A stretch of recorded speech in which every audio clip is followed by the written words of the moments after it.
Bonjour à toutes, bonjour à tous. Nous sommes vraiment ravis de vous retrouver pour cette nouvelle émission d'AGA TV. Nous évoquerons l'actualité d'AGA, bien sûr, les résultats de la dernière Assemblée Générale et la feuille de route 2024-2027. Mais aussi, nous évoquerons l'Observatoire économique des agents. Cet observatoire est un observatoire intermarque à réseau physique. Il s'agit toujours d'un rendez-vous très attendu.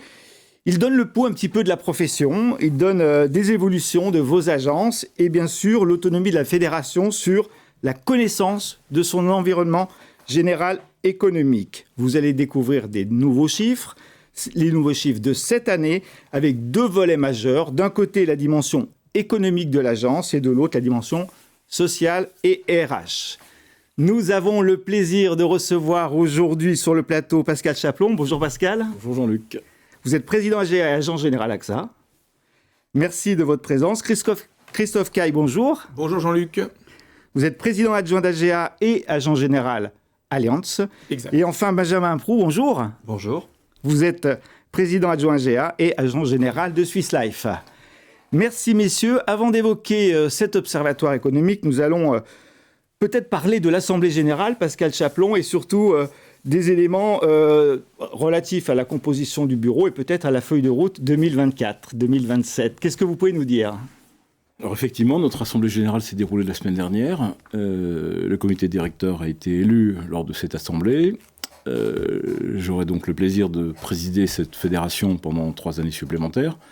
Je serai accompagné de M. Christophe Caille, qui sera président adjoint et trésorier de la fédération. M. Benjamin Prou, qui sera également président adjoint. Nous aurons également 2 petits nouveaux qui nous rejoignent, Stéphane Robinier, agent général Mutuelle de Poitiers, et Alexandre Attargy, qui est agent abeille, dans le nord de la France. Donc, comité directeur reconstitué, on peut reprendre nos travaux. Alors, notre mandature sera un petit peu différente de la précédente. L'idée, c'est d'avoir une fédération forte. Une fédération forte, ça veut dire quoi ? Ça veut dire une fédération qui protège, une fédération qui accompagne, et une fédération qui est dans la prospective. On aura 3 enjeux majeurs. Le premier enjeu qui sera autour du lobbying et de l'influence de la fédération. On a déjà commencé à travailler au cours des 3 dernières années sur cette thématique. Le lobbying, aujourd'hui, on veut le porter un peu plus fort. Alors, on aura peut-être un petit moment d'arrêt, parce que vous n'êtes pas sans savoir qu'il y a quelques événements dans notre pays en ce moment qui font qu'il va falloir que l'on reconstitue nos réseaux de discussion. Mais c'est pas grave, on va prendre le temps qu'il faut pour reconstituer cette période de négociation. On veut faire entendre la voix des clients. C'est-à-dire que notre projet de lobbying, c'est de pouvoir parler essentiellement avec les pouvoirs publics en apportant la voix du client. Les pouvoirs publics travaillent avec les compagnies, donc ça c'est la vision conception des produits et environnement de distribution. Mais nous on souhaite aujourd'hui aller plus loin, c'est-à-dire que quand un produit est constitué, quand un produit est créé, on veut avoir le ressenti de nos clients. Au titre des travaux que l'on a conduits au cours des 3 dernières années, on a travaillé sur le climat essentiellement, où on a rencontré les pouvoirs publics.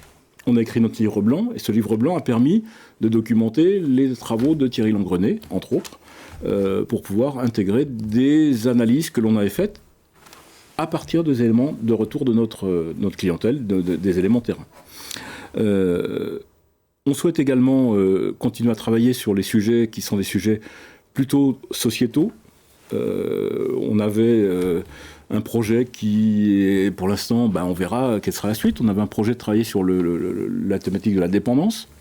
On avait intégré un groupe de travail à l'Assemblée nationale pour avancer sur ce sujet, qui pour nous est un sujet sociétal, donc on ne peut pas s'échapper de cette thématique. On a des sujets sur la santé qui vont nous arriver, à mon avis, très vite, parce que le sujet des frais de santé aujourd'hui en France sont majeurs, et on sent bien qu'il y a une discussion qu'on sera amené à porter. On travaille également à l'échelle européenne, puisque nous avons également une organisation lobbying à l'échelle de l'Europe avec notre correspondant Euralia. On a travaillé sur l'ARIS.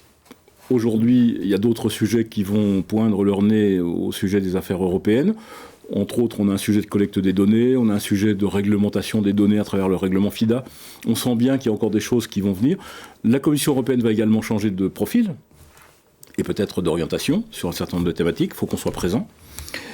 Et puis, l'idée, c'est de mettre en œuvre cette dimension, cette restitution des travaux par 2 thématiques. La première, c'est d'acter dans le marbre, au sein de la Fédération, une convention triennale, puisque nous avons réussi notre convention climat. On se dit que ce point de rencontre, il est important, il faut qu'on l'écrive de façon définitive.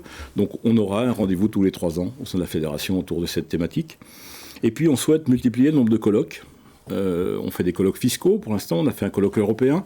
On souhaite aller sur une thématique un peu plus forte au niveau des colloques, parce que ça permet de réunir 150, 200, 250, 300 agents sur des sujets ponctuels avec des thématiques très identifiées. Et ça nous permettra d'avoir une fréquentation de ces colloques peut-être un petit peu plus forte, parce qu'ils étaient, je trouve, peut-être un peu éloignés les uns des autres dans l'organisation. On souhaite aussi apporter à nos adhérents une vision forte. On parle aujourd'hui d'observatoire économique. Donc on souhaite apporter une vision à nos adhérents plus économique encore de leur agence, puisque nous souhaitons réellement travailler sur l'entité entreprise agence générale. Et à ce titre-là, Stéphane, qui nous a rejoint, aura en charge les sujets de pilotage économique de l'agence, y compris des business plans des nouveaux entrants, parce qu'on s'aperçoit qu'il y a des choses assez aberrantes qui arrivent dans des jeunes qui vont démarrer dans la profession. Un business plan réussi, c'est quand même un élément important de la réussite de l'entreprise. Il faut connaître son entreprise, il faut connaître son agence, il faut connaître son compte d'exploitation. Et là, aujourd'hui, on est en réflexion sur le déploiement d'outils nouveaux pour les accompagner sur les business plans. Et puis après, la connaissance de la profession. On a signé un accord en 2023 fin 2022, début 2023, pour l'exercice en société d'agents. On souhaite s'intéresser à la pérennité de ces modèles à travers les sociétés de capitaux. Donc on va travailler également sur ces thématiques. Et puis, bien sûr, on a une volonté d'accompagner nos jeunes confrères pendant leurs premières années, avec un groupe de travail qui leur sera dédié, parce qu'aujourd'hui, c'est très important de pouvoir être présent à leur côté dans la réussite de leur entreprise, bien sûr, en les aidant aussi à connaître mieux le fonctionnement de leurs agences et de leur compte d'exploitation. Et puis le dernier volet, c'est un ancrage territorial. On souhaite s'appuyer très fortement sur notre représentation régionale. Nous avons beaucoup d'initiatives, tant sur la formation que sur la connaissance de notre métier, et peut-être arriver à siéger dans des instances régionales plus proches des confrères, en essayant d'avoir une proximité à travers les régions que représente AGA. On a des présidents de région aujourd'hui très actifs, qui sont très engagés sur la représentation locale. Donc on a envie de s'appuyer sur leur énergie pour pouvoir apporter un service de proximité et une représentation de proximité dans les différentes collectivités. Et puis, on a envie de parler aussi aux collectivités territoriales. Donc, c'est l'occasion de le faire par le biais des régions. Voilà, grosso modo, la feuille de route telle qu'elle peut... Dites-moi, une feuille de route excessivement chargée, avec quelques petits inconnus sur les thématiques que vous évoquez eu égard aux évolutions politiques. Bien sûr. Alors après, les évolutions politiques, vous savez, on a la chance d'habiter dans un pays où il y a une grande colonne vertébrale et des institutions. Donc en ce qui me concerne, je pense que l'Assemblée nationale sera, j'espère, très vite en ordre de fonctionnement, parce qu'on en a besoin. On a des sujets forts qui sont pour l'instant un peu en pointillés. Il y avait un projet d'écriture d'un document émanant du ministère de la Transition écologique sur la partie climat.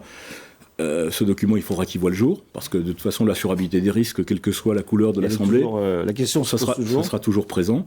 On voit encore ce week-end des événements climatiques majeurs dans l'Aube avec des décès, donc on voit bien qu'il faut absolument qu'on se préoccupe de cette thématique. Donc moi, je n'ai pas trop d'inquiétude sur la reconstitution de nos institutions. On travaille beaucoup avec le Sénat. Le Sénat, aujourd'hui, est en ordre de marche. Donc on aura avec eux très facilement la capacité de reprendre les travaux. Voilà, oui, programme ambitieux, mais programme qui est la continuité de nos 3 précédentes années et que Christophe et Benjamin pourront continuer d'assurer, parce qu'on a initié des choses qu'on va pouvoir poursuivre au cours de ces 3 prochaines années. L'observatoire est effectivement Absolument. un des sujets d'aujourd'hui que nous allons évoquer. Je rappelle que c'est un outil unique sur le marché, qu'il est intermarque, messieurs, qu'il permet effectivement d'avoir une vision complète de l'activité des agents généraux. Le document dont nous allons parler aujourd'hui est accessible sur le site d'AGA, dans la rubrique Actu. Donc chaque agent général peut le consulter, le partager. On va en parler ensemble. Donc il y a deux volets à notre échange, messieurs. On va parler du premier volet, les données économiques. Commençons peut-être par une photographie, par un instantané peut-être, qu'on pourrait développer pour introduire cet échange. Pascal Chaplon. Alors, vous savez que pour pouvoir travailler dans le cadre d'une profession et d'une fédération professionnelle, la première des choses, c'est de connaître les gens avec qui on bosse. Cet observatoire, il a désormais 3 ans, puisque c'est la 3e version. Et il nous a apporté beaucoup d'enseignements et beaucoup d'orientations, y compris sur les travaux que l'on souhaite pouvoir piloter sur le plan économique. 12 500 agents généraux aujourd'hui, exerçant leur métier en France, 9 500 agences. Donc on voit déjà que le volume d'agents associés est bien présent. Un commissionnement légèrement en baisse. Il était à 317 000 en 2023, il est à 300 000 en 2024. Pourquoi ? Tout simplement parce qu'il y a aujourd'hui des agents généraux qui arrivent sur le marché, notamment sur les réseaux vie, avec un commissionnement plus faible, donc qui a fait baisser le commissionnement moyen. Le profil des nouveaux agents, 39 ans de moyenne d'âge d'entrée dans la profession. Donc ça baisse un peu, non ? Ça baisse un petit peu, 30% de femmes, ça augmente un tout petit peu, mais pas suffisamment. Le profil des agents, tout confondu, 49 ans. Et là, si on prend des agents en plein exercice, 20% sont des femmes. Sujet de satisfaction, on a signé un accord avec France Assureur donc sur le déploiement des sociétés de capitaux. On voit que ce chiffre augmente aujourd'hui. Le nombre de SARL a augmenté. Il faudra qu'on traite le problème des EIRL, parce que les EIRL aujourd'hui, on voit que c'est encore 18% des modes d'exercice de nos agents, et on sait que c'est un modèle qui n'est plus utilisable, enfin en création. Les EIRL existantes continuent d'exister. Il faut qu'on trouve une solution pour pouvoir faire évoluer ces EIRL. On avait un chantier ouvert avec le ministère des Finances sur ce dossier, j'espère qu'on pourra le reprendre. 3,65 salariés par agence, et pas par agent. Et on a au total une population de l'ordre de 28 500, entre 28 500 et 29 000 salariés dans les agences, donc qui représente une population importante. Et là, on a 80% de femmes dans ces équipes, avec beaucoup de CDI, mais ça, on aura l'occasion d'en reparler un peu tout à l'heure, absolument. Ce qui est important, c'est de voir qu'on a un développement du nombre d'agents à travers des arrivées de nouvelles populations d'agents qui sont des agents essentiellement sur les réseaux vie. Et ça, je crois que Benjamin nous en parlera un peu sur l'orientation et le développement de cette population. Globalement, on voit que cet observatoire nous permet de mieux analyser l'entrée dans la profession, de voir le vieillissement de l'agence générale telle qu'elle est en plein exercice. On est face à une population qui est plutôt face au plein emploi, avec des carences de candidatures, plutôt que des postes à pourvoir. On verra sur l'aspect RH tout à l'heure, absolument, c'est un vrai sujet, très vrai sujet. Et puis, des modèles d'entreprise, alors de proximité, forcément, mais qui apportent des solutions et des projets de carrière à différents collaborateurs dans nos agences, avec des spécialités, avec des spécialisations. On sent que les compagnies ont envie de développer le nombre d'agents, donc c'est plutôt bon signe. Ça veut dire que la distribution... Il y a des signaux forts en la matière. Il y a des signaux très forts. Ça veut dire qu'aujourd'hui, le modèle de distribution par biais d'agents général, c'est une réussite. Donc pour nous, c'est un challenge gagné. Et il faut qu'on continue de parler de notre métier pour qu'on puisse encore le faire connaître mieux à tous les intervenants sur le marché, y compris à l'échelle de l'Europe, qui a souvent la tendance à ne connaître que le courtier, mais pas l'agent général, puisque c'est une spécificité quand même un peu française, notamment dans le cadre de l'exercice avec un mandat, un décret d'application et une indemnité compensatrice. Benjamin Proulx, est-ce que vous voulez compléter cette photographie, cet instantané peut-être plutôt du côté vie, non ? Oui, même si Pascal a pas mal dévoilé le sujet, oui, ce qu'on peut dire et notamment se satisfaire, c'est l'augmentation justement du nombre d'agents, parce que on est 12 500 aujourd'hui, avec un solde positif année après année, donc ça c'est plutôt encourageant. Effectivement, on s'aperçoit que le modèle vie, agent vie, plaît de plus en plus. Vous avez un réseau historique qui est le réseau AXA, A2P, qui est un gros employeur d'agents vie. Le réseau que je représente également, Swiss Life. On a aussi le réseau auquel Christophe appartient, qui vient d'aboutir justement à la signature d'un accord sur la création de ce réseau d'IVI. Ce sont des agents spécialisés. On a aussi en tête un organisme, un institut de prévoyance qui a la volonté de créer un réseau vie. Donc c'est très encourageant, notamment pour la profession, parce que ça veut quand même dire que notre modèle économique fonctionne, et c'est tout l'enjeu justement de cet observatoire, c'est de pouvoir le suivre, surtout d'année après année, c'est une richesse forte. Donc ça, c'est vraiment une grande satisfaction. Après, il y a des points de vigilance, puisque Pascal l'a évoqué, le commissionnement moyen a baissé depuis le premier observatoire il y a 3 ans. Il a baissé puisqu'on a effectivement une augmentation du nombre d'agents vie, qui sont plutôt des agents qui sont en création ou avec des petits portefeuilles, des aides financières, enfin des choses qui sont un peu différentes de l'agent traditionnel. Et c'est vrai que ça fait baisser fortement la moyenne. Donc on est passé à 300 000 euros cette année. Et il est revenu au niveau de 2020, non, c'est ça ? Il est revenu au niveau de 2020, exactement. 2020. Donc ça, c'est quand même un point de vigilance important, puisque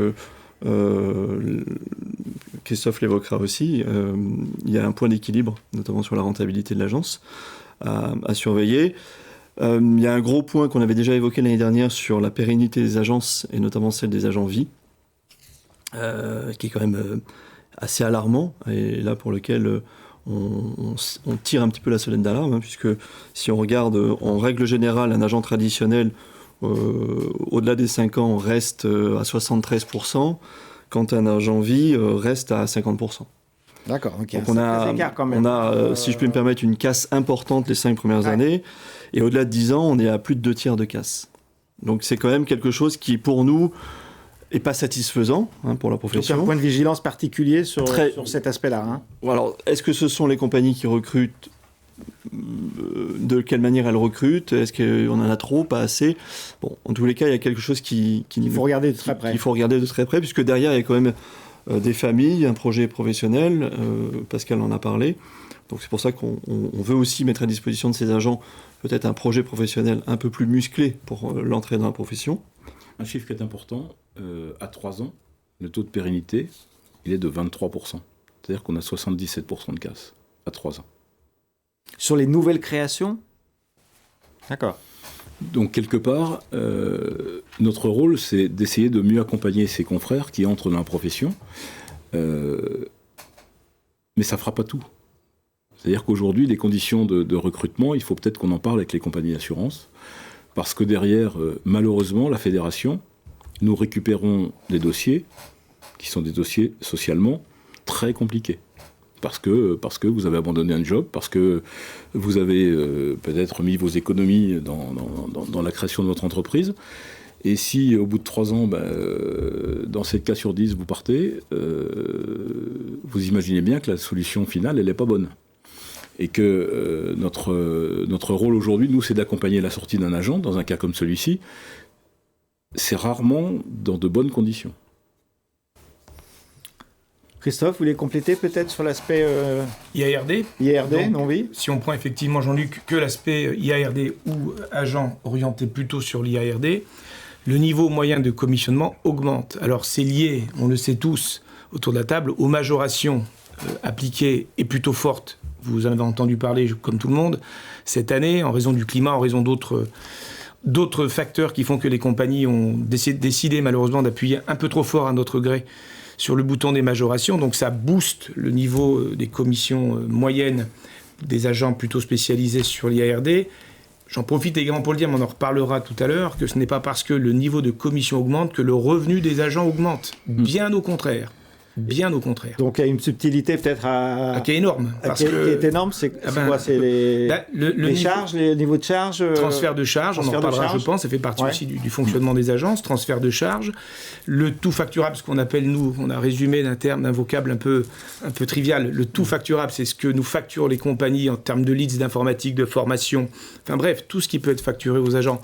On ne dit pas que c'est pas bien, on dit simplement qu'il y a un brouillard et surtout, il n'y a pas une position de place réelle sur ce qui se passe. On pourrait en parler pendant des heures, Jean-Luc, on va parler de conformité à un moment donné et de transfert de charge. Juste vous donner un exemple, parce que je le cite fréquemment lorsqu'on échange. Certains réseaux sont obligés de payer la mise à jour de leur fichier client tous les 2 ans. Ils payent une signature électronique qu'ils doivent faire. Alors, ce n'est pas tous les réseaux, c'est un réseau parmi tant d'autres, mais ils doivent payer 1 € la signature. Si vous avez 4000 clients, c'est 4000 €, juste pour se mettre en conformité. Ça peut cumuler à d'autres charges, ça peut effectivement... Si vous rapprochez ça à la taille moyenne de commission des agences, bref, tout ce que je veux dire par là, où on veut insister au niveau de la fédération, tout ce qu'on partage avec nos confrères, c'est dans le domaine public. Certaines compagnies n'extraient, et ça j'apporte une vigilance, n'extraient que le niveau de la page de l'augmentation des commissions. Sans prendre celle jusqu'à après la stagnation de nos BNC ou BIC. Donc je dis à mes collègues, si vous entendez ça en réunion, de grâce, demandez-leur de passer regardez les 2 pages, quoi. Ou la 2e page, parce que là, on verra vraiment, vous verrez le gap, il est assez important. Alors on est confiant, et pour terminer sur les agents plutôt spécialisés en IARD, on est confiant tout en restant vigilant sur l'assurabilité qui est suivie. Pascal l'a dit, c'est certainement un thème majeur du mandat de Pascal et de son équipe. C'est de regarder que nous puissions continuer à distribuer une offre d'assurance sur tous les territoires ultramarins ou le territoire français continental. Ça, c'est un vrai sujet parce que d'abord, c'est un problème sociétal. Un bien construit doit être un bien assuré. C'est pour nous une marotte, mais qui ne semble pas toujours être aussi évidente que ça pour les mandantes. Et puis, bien entendu, il y a le modèle économique. Quid d'un secteur ou d'une partie d'activité, et je ne citerai là aucun nom, bien sûr, de compagnie, qui se retirerait plus ou moins d'une partie géographique ou d'une partie d'un secteur d'activité. Qu'est-ce qu'on fait pour les agents qui ont un portefeuille dans les mains ? Qu'est-ce que ça devient ? Donc, ces sujets-là, croyez-moi, ils nous occupent. Vraiment. Donc les agents IARD se portent bien, mais se portent bien, encore une fois, parce qu'il y a un niveau de majoration élevé. Nos BNC ou BIC, nos résultats d'exploitation, sont plutôt stagnants. Sont plutôt stables.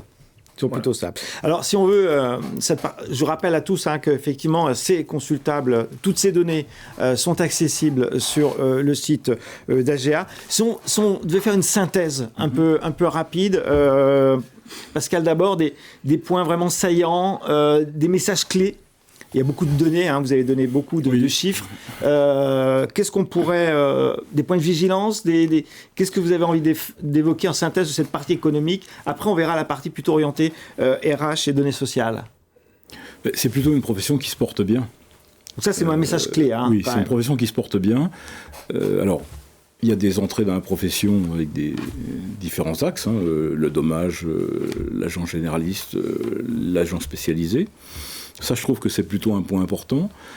En fonction de son appétence, on va avoir une capacité de développement. Aujourd'hui, 66% des commissions sont représentées par les commissions de dommages. Ça veut dire que l'agent qui aujourd'hui veut aller chercher des sources de développement, il peut aller faire d'assurance de personnes. C'est ce qu'il fallait que je dise, Benjamin, je crois. En tout cas, le message est passé. Et à ce titre-là, on aimerait bien qu'on soit capable de pouvoir booster nos parts de marché, qui sont relativement faibles sur le marché des assurances de personnes, avec une petite vigilance quand même, parce que le développement sur le marché de la santé, il va falloir être prudent, c'est un sujet compliqué. On aura une réflexion à mener sur la prévoyance, qui est un sujet sur lequel on souhaite contribuer à cette réflexion. On a des agences qui sont des agences employeuses, c'est-à-dire qu'aujourd'hui, en 2019, c'était 7500 agences, aujourd'hui c'est 7800 agents généraux qui sont employeurs. On peut apporter des solutions de proximité à nos collaborateurs.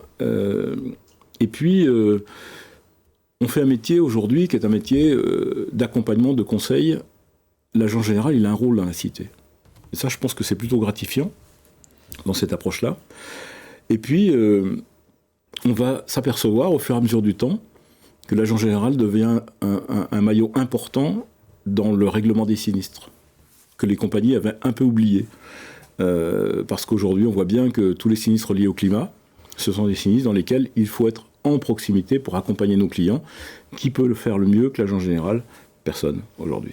Messieurs, en quelques mots sur ces données économiques, après on passe au volet RH. Benjamin. Effectivement, si je veux un bon rebond. Un petit rebond sur la partie vie, c'était dit déjà dans l'observatoire précédent, les meilleurs producteurs, je ne voudrais pas qu'on retienne que ce soit uniquement les agents spécialisés vie, mais c'est plutôt les agents dommages, producteurs d'assurance de personnes. C'est ce qu'on avait déjà observé dans le précédent étude, observatoire, mais qu'effectivement on n'a pas notre part de marché. Donc ça, on ne l'a pas forcément repris ici dans cette étude. Et la volonté de la fédération, c'est vraiment de promouvoir ce sujet de l'assurance de personnes et qu'on prenne enfin cette part de marché qui doit doubler, puisque je vous le rappelle et je le redis, très souvent on n'a que 7% notamment de l'assurance vie, ce qui n'est quand même pas satisfaisant. C'est un potentiel fort. Alors c'est vrai que 66% de nos commissions sont des commissions dommages. Il y a des réseaux où c'est l'inverse, oui. Donc ça veut dire que les deux fonctionnent.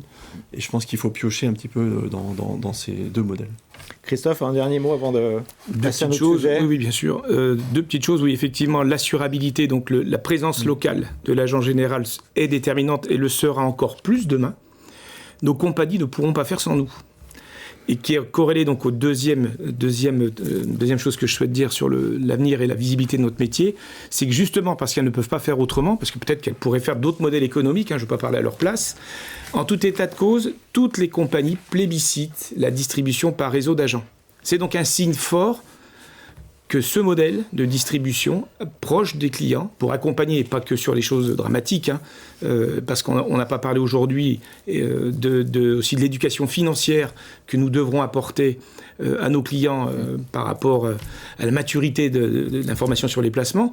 Donc ça ne se fera pas par tout le digital, ça se fera par des personnes, des agents, ce ne sont pas des personnes, ce sont des hommes et des femmes qui composent ce territoire et qui accompagnent nos clients. On va passer à cette deuxième partie. Un petit commentaire ? Un tout petit commentaire. Christophe a parlé d'éducation financière. On aura également un rôle dans la connaissance des risques. Aujourd'hui, les clients sont un peu perdus entre ce qui relève du fonds de catastrophe naturelle, ce qui relève du contrat direct.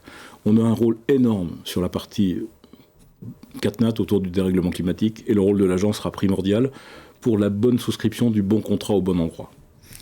C'est un élément important, on en reparlera peut-être après. On va évoquer ces données sociales, on va évoquer l'agence, l'agent, les collaborateurs. Vous l'avez déjà dit, on voit une légère augmentation, une légère évolution du nombre de salariés dans les agences. Benjamin Proux, est-ce que vous pouvez nous donner quelques éléments saillants aussi également sur cette partie des données RH de l'Observatoire ? Alors, oui, Jean-Luc, je peux vous donner des éléments. On peut dire qu'on a aussi là un solde positif de nombre de collaborateurs. Comme l'a dit Pascal, on emploie environ 28 500, 29 000 collaborateurs, plutôt collaboratrices, puisqu'on est plutôt 80% de collaboratrices, plutôt un métier de femme, plutôt sur des professions dites chargées de clientèle. Un salaire moyen qui tourne aux alentours de 28 000, 29 000 euros, toutes classes confondues, avec, comme l'a dit aussi Pascal, 3,6 salariés. Et ça, c'est une chose qui est quand même assez intéressante, c'est qu'en 5 ans, on est quand même passé de 3,3 à 3,6. Donc, c'est-à-dire qu'on a augmenté 10% notre nombre moyen. Il y a plus de travail, il y a plus... Alors, il y a plus d'emplois aussi de contrats d'alternance et de qualification. Enfin, tout dépend du moment de l'année. Mais transfert de charge aussi par les compagnies. Alors après, on va l'évoquer, effectivement, si on veut rentrer un petit peu dans le vif du sujet. Et sur la partie vie que je traite au quotidien, c'est vrai que la réglementation, notamment, fait qu'aujourd'hui, souscrire un contrat d'assurance vie, c'est plus exactement la même histoire qu'il y a 10 ans. Donc on a besoin de ressources, et on a besoin de ressources formées, informées et extrêmement averties. Donc je pense qu'il y a une montée en compétences très importante des collaborateurs d'agences aujourd'hui. Donc ça, c'est quand même un nouvel élément qu'on ne connaissait pas il y a une dizaine d'années, puisque la première directive de la CPR, c'est 2013, qui d'ailleurs est en train d'être refondue. Donc ça, c'est quelque chose qui, pour nous, devient l'élément clé de l'agence, c'est les ressources, les RH. Et peut-être que Christophe peut compléter sur sa partie. Sur la partie qui est plus de ce qu'on note quand même si les outils s'améliorent, et Dieu merci, hein, il y a quand même encore pas mal de plantage informatique, c'est un sujet que j'aborderai pas. C'est un sujet que j'aborderai pas, on va pas rentrer dans ces tabous chez nous. L'avantage, c'est que c'est multimarque. Voilà. Ça concerne tout le monde, au moins. Ça concerne tout le monde. Là, je peux envoyer une phrase qui résonnera dans les oreilles d'à peu près tous les agents de quelques réseaux qu'ils soient. Ce qu'on peut noter quand même en Yard, outre l'amélioration des outils qui nous permettent d'être plus rapides, c'est, à mon sens, un nombre de collaborateurs insuffisant par rapport au nombre de contrats que nous gérons. Il y a une augmentation du nombre de contrats qui a augmenté en gros de 30% dans les agences. Nos effectifs n'ont pas augmenté de 30%. Alors certes, les outils sont là pour aider l'agent à être plus efficace et son équipe à être plus efficace sur le traitement de son job. Néanmoins, pour autant, ce n'est pas suffisant. Il faut qu'on s'améliore encore, qu'on puisse, on en parlera je crois après, dans les modèles de distribution, spécialiser nos équipes. Donc on peut pas le faire avec une collab ou un collab ou deux. Il faut étoffer un peu l'effectif. Mais il y a vraiment une augmentation assez importante du nombre de contrats gérés parce qu'on fait de plus en plus de rebonds, on fait de plus en plus de ventes additionnelles. Les outils sont de plus en plus fonctionnels dans ce sens et poussent tout le monde à faire ce genre de rebonds. Les leads, on pourrait en citer. Donc on est quand même en tension sur l'effectif. Il faut qu'on soit attractif et je pense qu'on en parlera après, encore attirer plus de personnes chez nous. Plus de personnes. Alors, Pascal, Benjamin a un petit peu parlé du profil évolutif, en fait, d'une certaine façon, hein, je le traduis un petit peu comme ça. Multitâche, j'ai l'impression, peut-être un peu, j'allais dire couteau suisse avec un mauvais jeu de mots, mais du collaborateur. Est-ce qu'il évolue ce profil? Est-ce qu'il est très spécifique finalement, ce profil de collaborateur? Plutôt le cinquième élément. C'est le cinquième élément? Multitâche. Concernant les collaborateurs, aujourd'hui, je pense que c'est un métier qui est méconnu mais qui est exceptionnel. Les collaborateurs, il faut qu'ils soient commerciaux, il faut qu'ils soient techniques, il faut qu'ils soient empathiques dans l'accompagnement des clients, il faut qu'ils soient formés à la réglementation, qui maîtrisent la conformité, mais c'est un métier de ouf. aujourd'hui. Et qu'ils encaissent les coûts. Les coûts desquels les coûts des clients. Et les clients. Et le dernier point, effectivement, c'est qu'ils soient capables de pouvoir être l'édredon par rapport à ce que la compagnie envoie en matière de renouvellement, et essentiellement sur le marché du particulier. Les collaboratrices qui sont à l'accueil dans une agence, les journées peuvent être difficiles. Et je pense que sur ce point-là, il faut qu'on soit très conscient que les maillons importants de nos agences, ce sont nos collaborateurs. Et à ce titre-là, on doit s'intéresser de très très près à l'évolution de leur métier, parce qu'aujourd'hui, c'est un métier qui a évolué de façon énorme. Et je pense que on peut avoir des propositions de projection professionnelle dans nos agences, notamment par la spécialisation, sur un métier qui est aujourd'hui un métier très complexe. Donc je disais tout à l'heure un peu le couteau suisse, mais c'est plutôt multitâche, multifonction, plutôt que couteau suisse. Et donc ce qui pose peut-être un diagnostic de singularité forte de ces métiers. Benjamin, vous voulez rebondir là-dessus ? Oui. Et puis je pense que la période Covid, et ça c'est propre, on en a parlé largement à l'Assemblée Générale, pardon. Les partenaires sociaux qui étaient présents avec nous, cette Assemblée Générale, évoquaient vraiment le même sujet. C'est aujourd'hui une prise de conscience, une difficulté avec les clients au quotidien, qui devient très compliqué à gérer. Et effectivement, nos collaboratrices sont... Édredon, c'est gentil. Punching ball, peut-être ? Punching ball, j'aurais dit. Donc c'est vrai qu'on a besoin de collaborateurs qui soient très forts, en plus d'être formés, de monter en compétences, mais forts psychologiquement au quotidien. Et on parle d'environnement, on parle de QVT, on parle d'accompagnement, de management. Et je pense que c'est un élément excessivement important à prendre en compte aujourd'hui, dans nos agences et auprès de nos agents. Le préalable est simple, on ne peut plus dire non à un client. On peut lui expliquer pourquoi on dit non ? C'est difficile. C'est difficile ? Sérieusement, aujourd'hui, c'est une vraie problématique. C'est-à-dire que dire non à un client aujourd'hui, c'est mission impossible.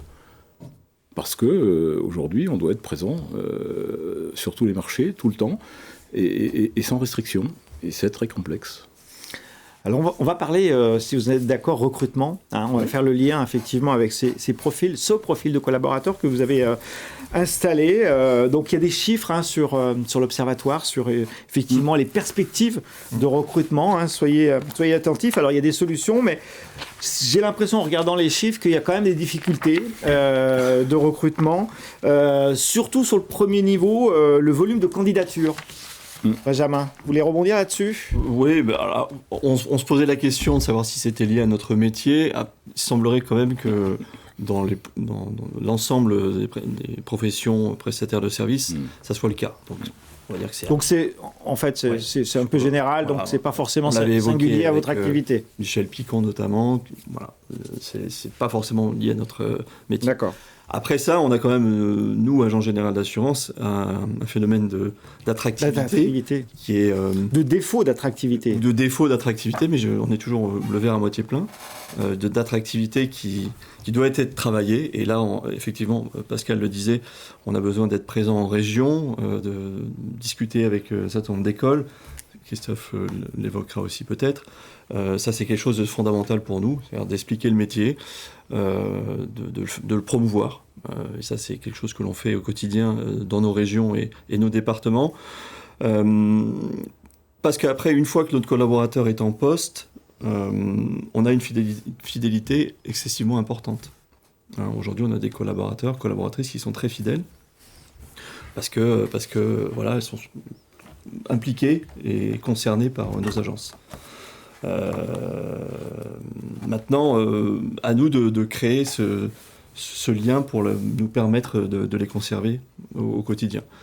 Parce que la gestion post-Covid est quand même, disons-le, excessivement particulière, compliquée. Et vous avez besoin de recruter. On a besoin de recruter. Il faut le dire, quoi. On a plus dans les agences, on a besoin de monde, quoi. On a plus de la moitié, et plus les tailles moyennes d'agences augmentent, plus la proportion d'agents qui cherchent, plus de 60% des agences importantes cherchent à recruter.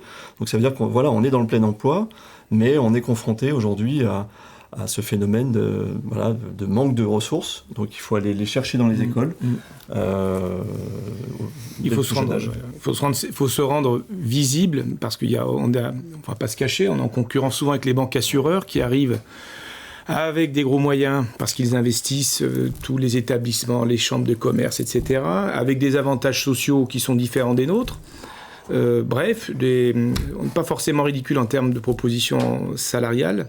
Simplement, on apporte de l'humain. Enfin, je ne dis pas que les banquiers sont inhumains. Ne me faites pas dire ce que je n'ai pas dit, Jean-Luc. Mais vous ne l'avez pas dit. Je n'avais pas cette... Exactement, donc plutôt bien. Vous voyez, je me fais les deux questions à la fois, comme ça m'évite de répondre réellement. Donc, on apporte cette proximité. Quand on le dit avec les clients, on l'apporte aussi avec nos équipes. Et chez nous, il faut qu'on puisse leur expliquer que nos équipes peuvent lever la tête et imaginer leur avenir. Pas parce qu'on est dans une agence avec des tailles plus modestes qu'on ne peut pas évoluer dans un métier. Bien au contraire. Et les décisions se prennent beaucoup plus rapidement chez nous que dans les grandes structures parce qu'elles sont en lien direct avec le ou la boss de l'agence. Oui, il y a des points très positifs à travailler en agence. On voit le pourcentage de CDI, par exemple, le lien social. Vous voulez rebondir, Pascal, peut-être mais c'est sûr qu'aujourd'hui, en agence, un collaborateur peut trouver une belle évolution. 40% de nos collaborateurs ont plus de 10 ans d'ancienneté. C'est un signal quand même. C'est un signal fort. Après, on reste un employeur de proximité. Là aussi, je crois que c'est très important. À l'échelle régionale, on est un employeur qui permet de dire je suis à 5, 10, 15, 20 km de mon domicile. Tout le monde n'a pas envie de faire 50 km pour aller sur son lieu de travail. Aujourd'hui, on est un employeur de proximité. Et puis, on est aussi un modèle pour la reconversion professionnelle. On a aujourd'hui 2 piliers qu'on souhaite faire vivre. Le premier, c'est la formation. Il faut qu'on s'investisse très fort en proximité auprès des écoles pour faire vivre les BTS, les bachelors à destination des collaborateurs d'agence. Mais aussi, et on a un exemple avec nous, Christophe, qui a recruté des collaborateurs qui étaient complètement en dehors du monde de l'assurance. Et avec nos outils de formation du parcours nouvel entrant, permet, sous un délai de 18 à 24 mois, d'avoir un collaborateur complètement formé. Et ça aussi, on a investi de l'argent sur ce parcours de reconversion professionnelle, qui est aujourd'hui très important, parce qu'on s'aperçoit qu'on a beaucoup de collaborateurs qui viennent d'ailleurs, et qui ont envie d'un autre monde professionnel, absolument, et qui absolument. se retrouvent effectivement être à Puis, l'aise. il y a l'alternance, aujourd'hui on fait partie des gros fournisseurs d'emploi. Est-ce qu'il n'y a pas des projets aussi d'agence avec des logiques d'association Pardon. Alors juste avant ça, c'était l'alternance, où il faut vraiment qu'on fasse un focus là-dessus. Focus alternance d'abord. Ouais. Si ça vous Les donne BTS, BTS, master, etc. C'est toi qui pilote. On a des écoles qui sont demandeuses, qui viennent nous voir, des institutions qui veulent nous voir pour former les futures collaboratrices, collaborateurs. Ça permet de faire prendre pied à des personnes qui n'ont jamais vu d'assurance, ni de droite ni de gauche, qui ne savent pas ce que c'est, et de prendre le temps de former, d'accompagner. Alors, il y a des beaux établissements qui viennent nous voir. À nous d'apporter la masse. Localement, il faut se battre là pour aller chercher, hein, c'est ça, il faut le dire. Hein. On a l'appui de la Fédé, on ne cesse de le dire, la fédération est là avec des personnes admirables qui travaillent au sein d'AGA pour accompagner les présidents de départements ou présidents régionaux pour aller au plus près des établissements qui sont susceptibles de nous recevoir. Et je terminerai très vite là-dessus. Il n'y a pas que l'entrée qui nous intéresse dans les accords qu'on peut avoir pour de l'alternance. C'est ensuite ce que tu appelles, toi, alumni. C'est tout le cercle des anciens diplômés qui peuvent nous servir de sourcing à terme. C'est juste primordial. Donc il faut y penser également. Il faut y penser également, reconversion, alternance. On a un petit sujet quand même. Aujourd'hui, l'alternance a pris un petit coup dans l'aile, puisque il ne reste plus que la capacité d'embaucher des apprentis en alternance. C'est ça. Le contrat de professionnalisation n'est plus aidé. C'est-à-dire qu'aujourd'hui, on veut prôner l'accompagnement des jeunes dans l'entrée de la profession, mais on va limiter l'âge, puisqu'à partir du moment où vous êtes en contrat de professionnalisation, on est au-delà de 18 ans, et là, désormais, ça ne marche plus. Donc, il ne faut pas qu'on soit incohérent dans les politiques gouvernementales sur l'embauche. Il faudra peut-être discuter. Ça, c'est un message pour le futur gouvernement. Il y a peut-être aussi des logiques d'association, peut-être, Benjamin aussi. Oui, je crois que Christophe et moi en sommes l'exemple, un bon exemple. On a le même projet. Un exemple pas ensemble, à suivre. On n'a pas pas ensemble. Mais chacun dans nos agences, effectivement, d'associations avec des collaboratrices.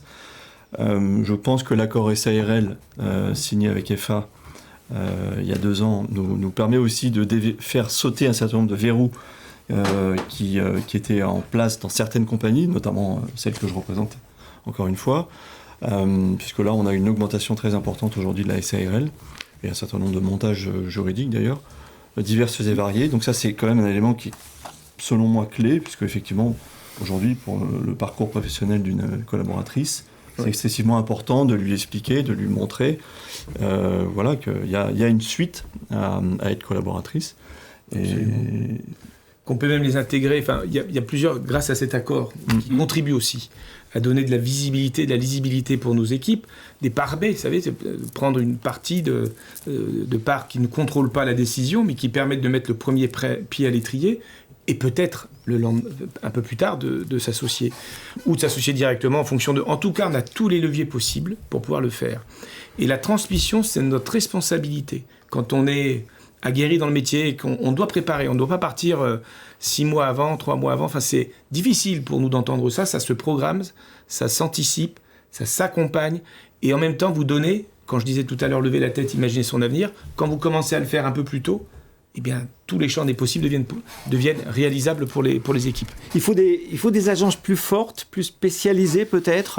Est-ce que on a évoqué la reconversion, l'alternance, les modalités pratiques, mais est-ce que fondamentalement, il faut faire évoluer la structure des agences ? Naturellement, oui. Aujourd'hui, notre métier est devenu tellement complexe que, pour moi, la réussite, c'est une association de compétences. Et l'association de compétences, effectivement, avoir des agents généraux qui vont être pros sur un certain nombre de sujets. C'est aussi une réussite de l'association, parce que si vous avez 3 associés et que les 3 font le même métier, ça ne durera pas longtemps. Alors que l'association de compétences, aujourd'hui, peut permettre d'avoir une dynamique forte. Ça veut dire que derrière, il faudra emmener aussi les collaborateurs sur cette association de compétences et puis de spécialisation. Peut-être des collaborateurs spécialisés sur certains domaines. Absolument. Mais ça, je crois que à terme, c'est le modèle de l'agent général. D'ailleurs, les compagnies l'ont bien compris. Il y a de plus en plus d'agents associés avec des structures, notamment l'association d'un agent dommage qui va s'associer avec un agent plutôt spécialisé en assurance de personnes ou en assurance collective, parce que la synergie, elle sera très forte. Ouais. Benjamin, vous voulez rebondir là-dessus, non? Cette nécessité de faire évoluer le modèle. Oui, je peux que confirmer les paroles de Pascal, et notamment sur la partie vie, où, je le répète, la réglementation s'est accélérée, la connaissance aussi, le partage avec les clients devient... voilà, aujourd'hui, c'est de plus en plus... ça demande de plus en plus de temps et d'énergie. Donc on a besoin de ressources, on a besoin de complémentaires qui puissent nous accompagner, nous suivre en santé, en prévoyance, en vie, en dommages, en décennale, en construction, en agricole, en entreprise. Donc c'est vrai qu'aujourd'hui, le collaborateur multitâche, oui, mais spécialisé.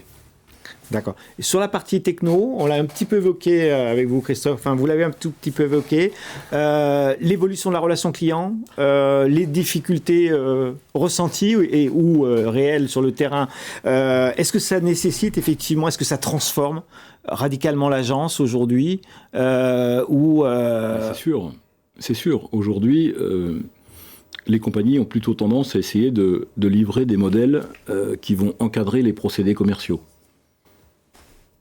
Est-ce que c'est une bonne chose ou pas? Je n'en sais rien. Aujourd'hui, moi, mon métier, c'est pas de faire du prêt-à-porter, c'est de faire du sur-mesure.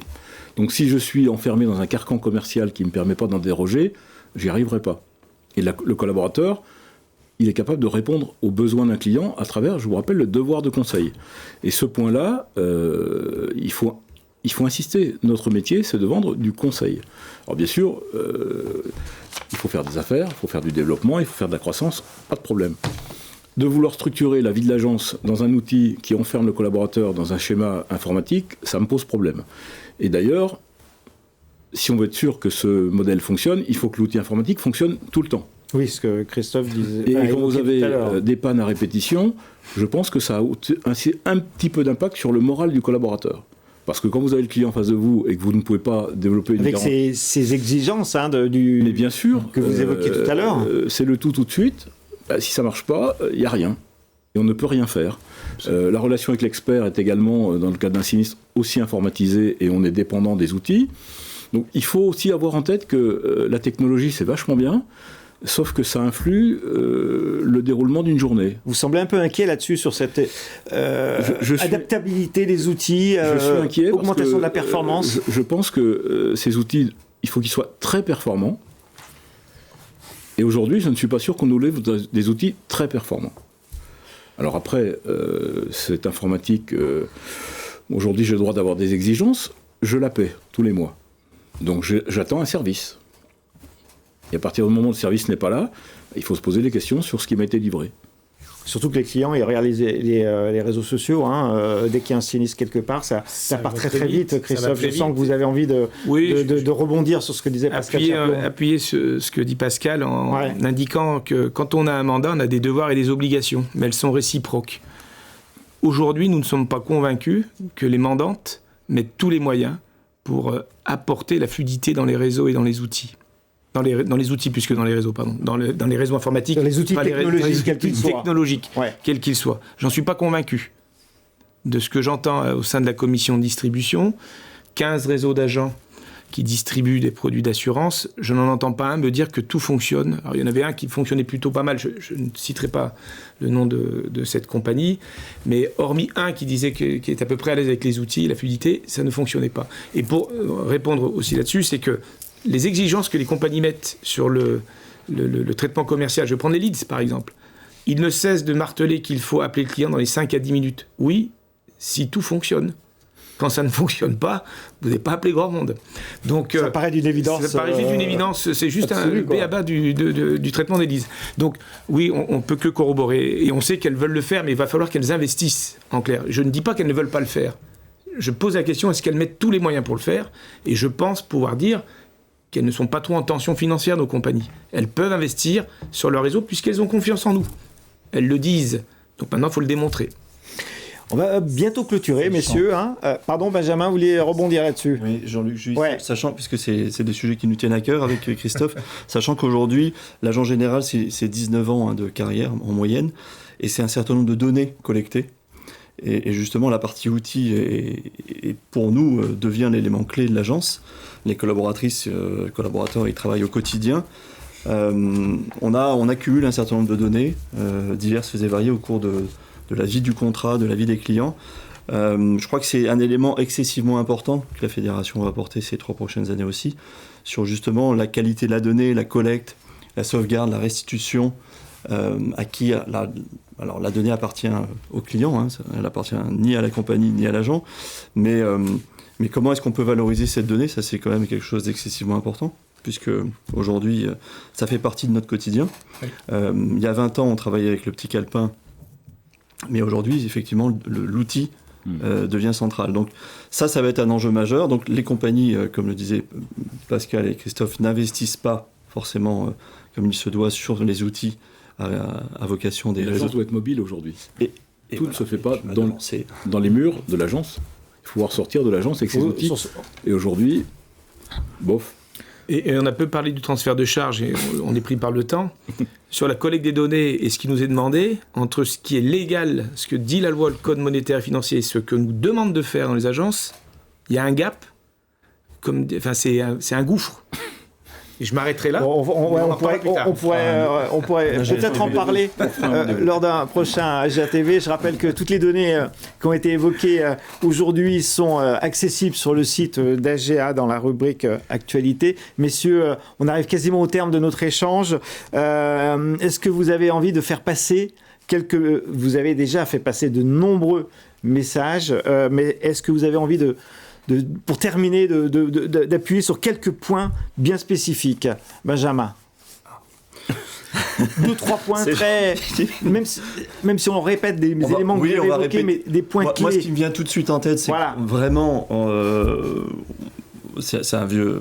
À la fédération, le modèle d'agent général est-il mort? Non. Non, bien sûr que non. Il se développe. Les chiffres peuvent être trompeurs, puisque le chiffre d'affaires peut augmenter, les commissions peuvent augmenter. Il faut tout lire. Mais il faut vraiment lire le bas de page, hein, et ça, on le dit, on le redit aux nouveaux agents. Regardez bien. Et bien évidemment, puisque c'est l'objet de la question d'aujourd'hui, les ressources, nos collaborateurs, sont l'élément clé de nos agences. Voilà. Je crois que les agents généraux... Donc il faut se battre. Il faut se battre, et il y a eu des évolutions depuis le Covid. Il y a des évolutions de pensée, de culture, de rapport au travail. Il faut les intégrer. Et il faut vraiment les intégrer dans les outils du quotidien. Qu'est-ce que vous voulez nous dire pour conclure, Christophe? Convaincu aussi que notre métier va se renforcer par les enjeux qui s'ouvrent devant nous. Alors, climat, bien entendu, éducation financière, on en a parlé. Je suis persuadé, et vous voyez ma tête, ça fait quelques années que je fais ce métier, que ce métier va se renforcer. Se renforcer parce que l'ancrage territorial va être la clé de voûte du rôle sociétal qu'un agent d'assurance doit apporter auprès de ses concitoyens. Pascal Chaplon, pour terminer. Je vais essayer de résumer ce que vient de dire Christophe.